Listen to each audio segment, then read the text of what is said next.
Bonjour à tous, quelques mots sur la paracha. Alors ce Shabbat en France, nous lirons la paracha de Balotra, tandis qu'en Israël, ce sera la paracha de Shlach Lecha. Donc nous continuons à privilégier momentanément nos amis de France, et donc nous allons dire quelques mots sur la paracha de Balotra. La paracha de Balotra est une paracha extrêmement riche, et on va assister à la première épreuve, à la première crise des Bnei Israël au cœur de la paracha.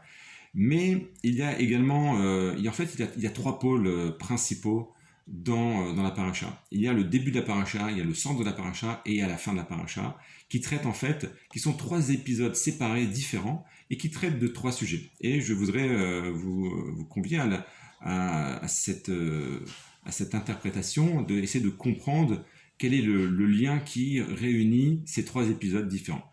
Le premier épisode, eh bien, on nous parle de la menorah, l'allumage de la menorah fait par Aaron Avinu.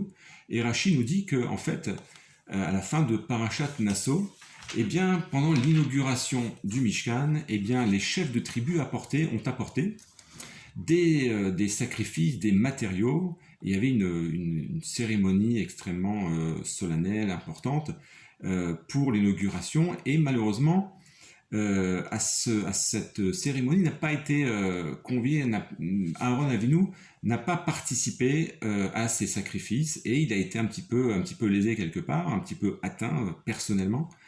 Cependant, grâce à son humilité extrême, eh bien Dieu il a mérité cet allumage de la menorah dans le Beth Amikdash, un allumage qui se fait quotidiennement tous les jours et donc par le mérite de son humilité. Ça, c'est le premier épisode. Le deuxième épisode, eh bien, c'est l'épisode de la plainte des Béné Israël, cette grande plainte, une grande crise en fait, où les Béné Israël eh bien, se lassent de la manne, cette nourriture spirituelle qui n'avait pas vraiment de goût, pas vraiment de forme non plus, et les Béné Israël réclament soudainement des vrais fruits, des vrais légumes. Et une autre partie du peuple réclame de la viande. Ils veulent manger vraiment de la viande, reprendre le goût qu'ils ont vécu, qu'ils connaissaient avant la sortie d'Égypte. Et à cela, eh bien, Moshe Rabbeinu baisse les bras. Il ne comprend pas cette plainte. Moshe Rabbeinu qui, comme on le sait, pendant 40 jours et 40 nuits lors du don de la Torah, n'a pas mangé ni bu. Eh bien, soudainement, on réclame de la nourriture. Il ne comprend pas vraiment cette plainte, cette réclame. Et donc, il va carrément se plaindre vis-à-vis de Dieu, mais quel est le peuple que tu m'as donné? Je ne veux pas continuer à le guider, qu'est-ce qu'ils me veulent? Et Akadosh Baruch Hu va répondre à Moshe, eh bien, puisque c'est ainsi, eh bien, tu vas choisir toi-même 70 hommes, 70 sages du peuple d'Israël, qui vont servir d'intermédiaires entre toi, Moshe, et le peuple, puisque toi, Moshe, tu es trop élevé spirituellement, tu n'arrives pas à comprendre les besoins du peuple, eh bien, Dieu lui demande par l'intermédiaire de choisir ces 70 justes, qui sont proches du peuple et qui vont mieux les comprendre. Et donc, qui seront en fait un intermédiaire entre Moshe et le peuple. Voilà, ça c'est le deuxième épisode. Le troisième épisode, eh bien, c'est l'épisode bien connu avec Myriam la prophétesse, et qui va dire il va y avoir un écart dans ses paroles au sujet de Tzipora, la femme de Moshe Rabbeinu. Et ça, même si elle n'avait pas l'intention de nuire à Moshe ou à Tzipora, eh bien cela va être compté comme des paroles de médisance, de la Shonara.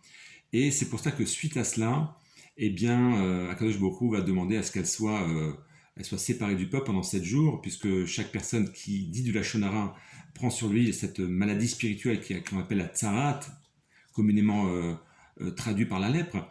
Ce n'est pas vraiment la lèpre, mais donc cette tsarat, et donc pour cela, elle devait s'isoler pendant 7 jours, jusqu'à donc réparation de sa faute. Voilà donc 3 épisodes qui ne sont pas du tout liés l'un et l'autre, mais on va essayer d'expliquer quel est le lien entre ces 3 épisodes différents. Bien, tout d'abord, on parle de Aaron, Moshe et Myriam. Tous les 3, donc frères et sœurs. Frères et sœurs, donc, qui sont 3 images bibliques extrêmement centrales, principales, je dirais même, dans la Torah, dans le judaïsme. Et Et donc, on voit par là que ces trois personnages, en fait, ont une épreuve. Aaron a une épreuve d'un sentiment d'injustice, Moshe Rabbeinu de plainte en tant que guide dans sa fonction, et, et Myriam, donc, dans la parole, dans le Lachon Hara. Et ce qu'on peut dire, c'est que quand bien même eh bien, un juif est élevé spirituellement, quand bien même on est comme Moshe Rabbeinu, eh bien, il n'en reste pas moins que ce sont des humains, ce sont des hommes et femmes faits de chair et de sang, qui ont également leurs penchants, qui ont également leurs difficultés, et que Akadosh Baruch Hu, malgré leur niveau spirituel extrêmement élevé, eh bien, leur adresse également des épreuves à leur niveau, bien entendu, voilà, qui sont différentes des épreuves des personnes du peuple juif, mais il n'en reste pas moins qu'ils ont leur épreuve à leur niveau. C'est-à-dire qu'en fait, un juif, quand bien même eh bien, il a monté les échelles de la spiritualité, eh bien Kadosh Baruch Hu, par amour bien entendu, lui envoie certaines épreuves pour toujours et encore, tant que nous sommes dans ce monde-ci, grandir et nous élever. Shabbat Shalom à tous, à très bientôt.